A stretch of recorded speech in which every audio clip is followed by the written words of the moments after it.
Big boss 17चा विजेता मुनव्वर फारुकीबाबत एक मोठी बातमी समोर येत आहे।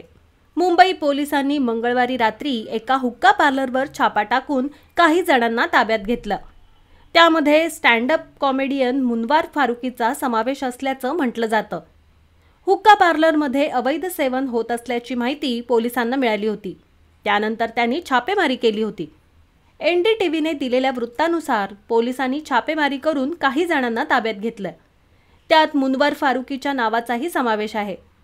आमच्या टीमला मुंबईतील एका हुक्का बारमध्ये हुक्क्याच्या नावाखाली तंबाखूचा वापर होत असल्याची माहिती मिळाली होती। त्यानंतर आम्ही छापेमारी केली। तिथं सापडलेल्या वस्तूंची तपासणी केल्यानंतर काही लोकांना ताब्यात घेऊन गुन्हा दाखल करण्यात आला। ताब्यात घेण्यात आलेल्यांमध्ये मुनव्वर फारुकीचाही समावेश आहे, अशी माहिती या छाप्याशी संबंधित एका अधिकाऱ्याने दिली आहे।